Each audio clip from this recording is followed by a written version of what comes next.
Coming soon to a streaming service near you, Captain America, Agent of Hydra. Hail Hydra. Okay, fine, not really, but in today's MCU alternate reality, we're looking at our biggest question yet. What does the timeline Steve traveled back to look like now? Because I get it, there's still a lot of debate whether in Endgame, Steve traveled back in time in the OG timeline or if he created a tangent universe. Although the writers and directors disagree about what happened, the rules the movie gave us clearly established that Steve went back and created a new timeline. We're not here to debate that point though. We're here to talk about what that new timeline looks like given Captain America's knowledge of the future. Did he stop Hydra? Let's get into it right now. At the end of Endgame, Steve made a personal choice to not return to the present after returning all the Infinity Stones to their proper places in time. Instead, he made a U-turn and decided to travel back to the 1940s so that he could finally have that dance with Peggy. He then decided to stick around and choose personal happiness for once in his life. It was a sweet and well-earned moment. After years of always being the selfless person, Cap deserved to make a choice for himself and lived his life with Peggy. Serious question for you all. If you were a time-traveling superhero and were reunited with your true love, how long into being back would you admit that you made out with your niece? You think Cap ripped that band-aid off right away so Peggy was still in that excited mood to see him? Or do you think he waited a few months before dropping that bombshell? Maybe he kept it to himself forever. Anyways, so Cap is back in the 1940s. This is huge news and has major ramifications for the future. Now, Cap could take a more passive stance to history and let things play out exactly as they did, but why would he? He now has the chance to create a new future for himself and the world around him. He could successfully stop and prevent every major catastrophe that happened in the MCU. And you can't say he wouldn't want to risk messing up the timeline because he's already spitting in the face of the time-space continuum by going back and living in the past. This is completely new territory. The future for Cap is a blank slate. So how would that unfold? Well, I imagine the very first thing Cap would want to do is rescue Bucky from becoming the Winter Soldier. He probably knows exactly where Bucky is being held and sets out on a secret mission to rescue him, probably with Peggy and Howard Stark's help.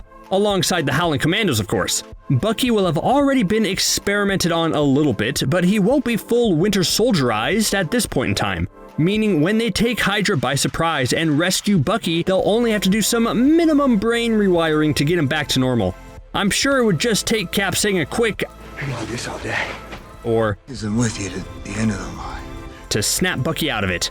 So now that Cap gets his best friend back, he can turn his attention to the next big thing, which is Hydra's overall infiltration of S.H.I.E.L.D. After the SSR becomes S.H.I.E.L.D. and Peggy is elected to be the director of it, Hydra slowly starts to infect their ranks, starting with Arnim Zola. Now, what I think would be cool is if Cap and Peggy put out their own type of long con plan to counteract Zola and Hydra. Because sure, they could expose Hydra right away and be done with them. But what's the evil organization's whole thing? Cut off a head and 8 more appear? So instead of outing them, I would like to see Cap and Peggy work to manage them until they're sure they can wipe out the whole operation in one blow. And you know what that means? Captain America, Agent of Hydra.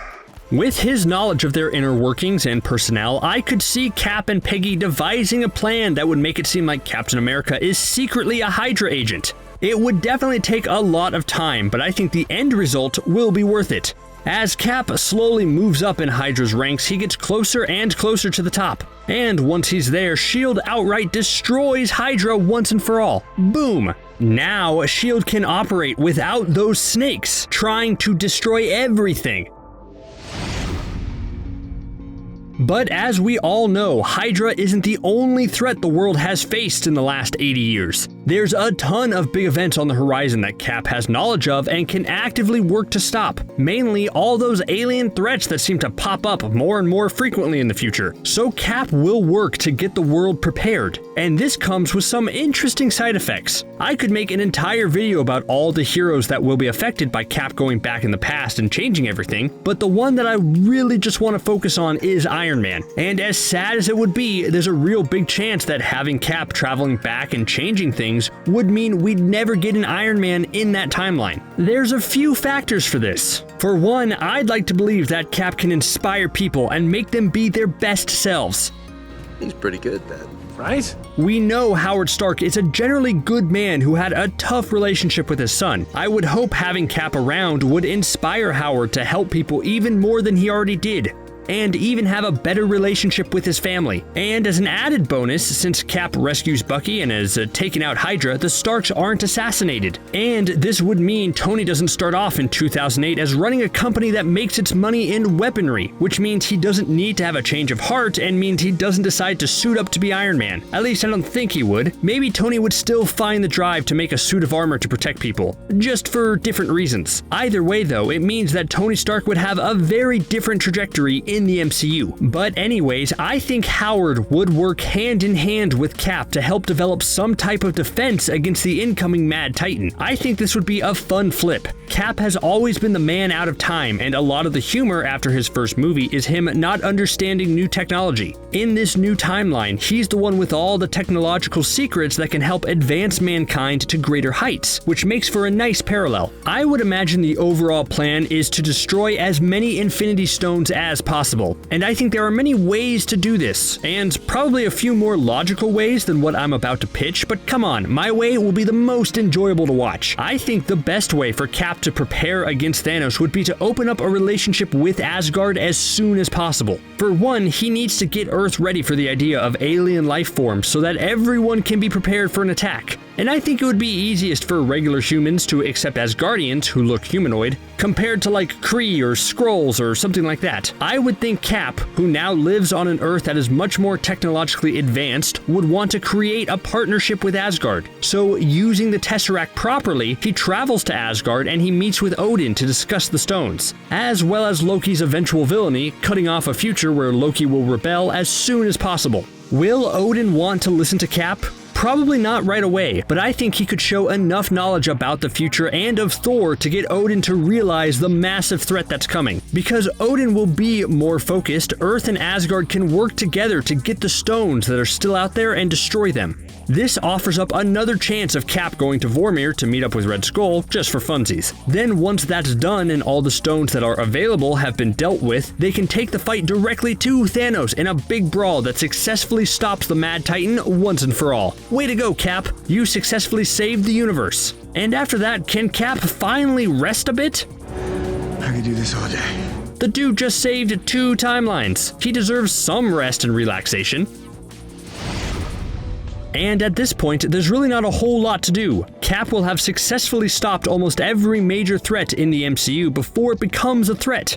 Sure, I'm sure just like with everything, there will be ripple effects. New villains will rise up. The good fight never truly stops. But I think Cap definitely earned more dances with Peggy at that point. He can fully retire as an old-ish man and do old man things like play bingo on the weekends or watch NCIS on weeknights. But there would still be one thing that needs to be done. He does need to go back to the OG timeline to pass off the shield. And I think this would help solve the big problem Endgame presented regarding Cap's traveling through time and staying in the past. Because the question that always comes up is if Cap did create a different timeline, how did he show up on that bench in the OG timeline? Well, besides the ultimate reason of the writers just really not caring one way or another about the rules, let's make up an actual reason for this that fits with the story we're telling. In the new timeline, Cap and Peggy and even Howard Stark have helped lead the world to extraordinary new technological heights, thanks to their partnership with Asgard. In this time, the brilliant Tony Stark is now leading Stark Industries and creating all sorts of new, useful gadgets and tech. When Cap is an old man, the Tony of the new timeline perfects multiverse travel, and that allows Cap to travel back to the OG world to hand off the shield. Obviously, the machine to travel through the multiverse must have malfunctioned and warped Cap's old man mind, because when he gave his shield away, he got confused and gave it to the wrong person. Obviously, he meant to give it to the much more deserving Bucky. Yeah, that explanation makes the whole scene make a lot more sense, right? We know that the multiverse is going to be the next big thing in the MCU. So by considering that there's a universe out there that already knows how to jump through the multiverse and saying Cap was the first one to do it, it would make things much easier for audiences going forward. And given the fact that Chris Evans is rumored to be closing a deal to return as Captain America, I could see them working this in somehow, don't you? Man, I hope so. In our recent video about the 3 Thors of Love and Thunder, User Nate says, I would love to take a deeper look into Thor's younger years. 1500 years is a long time. He's had countless adventures, probably encountered beings the Avengers know nothing about. Infinity War and Endgame was just scratching the surface. And I agree with Nate, that would be awesome to see. What do you guys think?